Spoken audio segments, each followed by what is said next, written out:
আসসালামু আলাইকুম এভরিওয়ান। কি অবস্থা সবার? কেমন আছেন সবাই? শীত শুরুই হতে পারল না, এখনই বাবু অসুস্থ হয়ে গেল। আর এটা তো এখন দেখছি ঘরে, ঘরে আমাদের বিল্ডিংয়েরও মেক্সিমাম বাচ্চাই অসুস্থ। বিনেরও জ্বর, ঠান্ডা, তো কি বলবো, মানে শীত আসতেই পারল না, এখনই অসুস্থ হয়ে গেল। আর আমার কাছে এখন শীতকালটা খুবই ফ্রাস্ট্রেটিং লাগে। ওইভাবে কখনো এনজয় করতে পারতাম না, কারণ আমার নিজেরই ঠান্ডার প্রবলেম। বাট গত বছর থেকে তো পুরো আমার অবস্থা আরও খারাপ। বাবুকে নিয়ে শীতকালে কি একটা কষ্ট গিয়েছে গতবার। তো গতবার তো তাও হচ্ছে ও ছোট্ট বাবু ছিল, ও শুয়ে থাকতো, আমি রুম হিটার দিয়ে রুমটা গরম করে রাখতে পারতাম, ওকে ম্যানেজ করতে পারতাম। কিন্তু এবছর তো সে উপায় নেই, এবছর সে মাশাল্লাহ বিগ বয় হয়ে গিয়েছে। তো এখন তাকে মোজা পরালে সাথে সাথে টেনে খুলে ফেলবে, মোজা রাখবে না, আর পুরো ঘর হাঁটবে, তাকে এক রুমে তো রাখাই যাবে না। এত যত্ন করি, এত আহ্লাদ করে বড় করছি, তারপরও এরকম বারবার অসুস্থ হচ্ছে, তো ওই জিনিসটা আসলেই খুব মানে খারাপ লাগে। এমনিতেই তো খাবার খেতেই চায় না, দিনের মধ্যে ৪ বার খাবার দেই, মোট তো ৪ বারই নতুন নতুন খাবার বানিয়ে দিই, তারপরেও খেতে চায় না। আর এখন তো অবস্থা আরও খারাপ, কালকে থেকে টোটালি খাওয়া দাওয়া অফ করে দিয়েছে। পুরোটা শুধু ব্রেস্ট মিল্কের উপরে আছে, কিন্তু ১৪ মাসের একটা বাচ্চা, সে ব্রেস্ট মিল্ক দিয়ে তো তার পেট ওইভাবে ভরে না। তো যাই হোক, আমি এই যে এখানে একটু অরেঞ্জ জুস দিয়েছিলাম মধু মিশিয়ে, বাট হচ্ছে এটাও আমি তাকে খাওয়াতে পারিনি। তার গ্লাস চেঞ্জ করে আমাদের বড় মগে দিয়েছি যে নাও এটা মাম্মা খাচ্ছি, মজা। তারপরেও কোনোভাবে খাওয়ানো যায়নি। তো এখন ও একটু ঘুমিয়েছে, আর ঠান্ডার ওষুধ যেহেতু খাচ্ছে তো একটু ঘুমাচ্ছে এখন। আমি ভাবলাম একটু ওর জন্য চিকেন স্যুপ রান্না করি। অন্য কোনো খাবার তো এখন খাবেই না, স্যুপটা যদি একটু খাওয়াতে পারি ২-৩ চামচ, তো একটু রান্না করছি। আর ওকে তো নর্মালি আমি মানে ও আমাদের মতো শক্ত খাবারেই অভ্যস্ত, বাট আজকে হচ্ছে আমি স্যুপটা ওকে একদম ব্লেন্ড করে দিব ওর খাওয়ার সুবিধার্থে। বাট আলটিমেটলি আসলে এটাও আমি ওকে ওইভাবে খাওয়াতে পারিনি।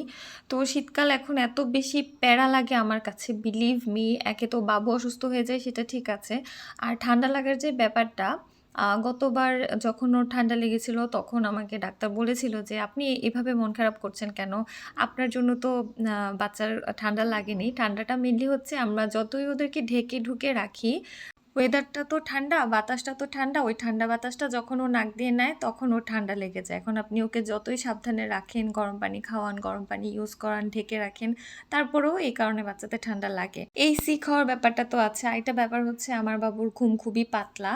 তো দেখা যায় কি, ওকে আমার ঘুম পাড়ানো নিয়ে অনেক কষ্ট হয়। ও এমনিতেই খুব কম ঘুমায়, তারপর যখন ঘুমায় তখন আশেপাশের বাসা থেকে চিল্লাচিল্লি, মানে সাউন্ড, এগুলোর জন্য ও দেখা যায় ওর ঘুমটাও ক্লিয়ার হয় না, যার কারণে ওর মুডটাও ভালো থাকে না।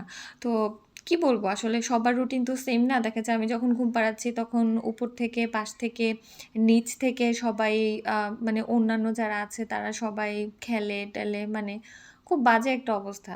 আর নর্মালি এত সাউন্ড আমি পাই না, বাট যখন দেখা যায় বাবু ঘুমায় তখন সিঁড়ি দিয়ে কেউ উঠলেও মনে হয় যে ডান্স করতে করতে উঠে, এরকম একটা অবস্থা। দুনিয়ার যত সাউন্ড আছে সব তখন হবে। আর ফ্যান বন্ধ, বাসার ভিতর সব শোনা যায়, সাউন্ড অনেক জোরে শোনা যায়, আর ও ঘুম থেকে উঠে বসে থাকবে। আমার এখনই অবস্থা খুবই খারাপ। আমি জানি না এই শীতকালটা আমি কিভাবে কাটাবো, কিভাবে পার করব। এখনই আমার অবস্থা খুব খারাপ, না ও ঘুমাতে পারছে, তারপরে না ও সুস্থ আছে, না আমি সুস্থ আছি, সবকিছু মিলিয়ে আমি ফ্রাস্ট্রেটেড।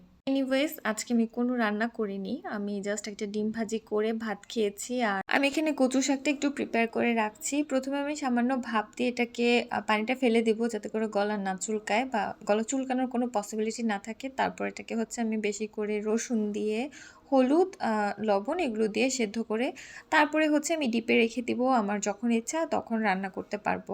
এই তেলটা কতটা উপকারী বা কি আমি সত্যি জানি না, বাট আমার শাশুড়ি আর হচ্ছে ছোট আপু, মানে আমার ছোট ননা, সোনার কাছ থেকে আমি শিখেছি যে সরিষার তেল, এরকম কালো জিরা আর হচ্ছে রসুন দিয়ে একটু গরম করে সেটা মালিশ করলে নাকি আরাম পাওয়া যায়। আপুর বেবিকে আপু এটা করতো আর কি, এই তেলটা দিয়ে মালিশ করে দিত যখন হালকা ঠান্ডা থাকতো। তো আমিও এখন আজকে বানাচ্ছি, মানে গতবার থেকে আমি এটা করতেছি।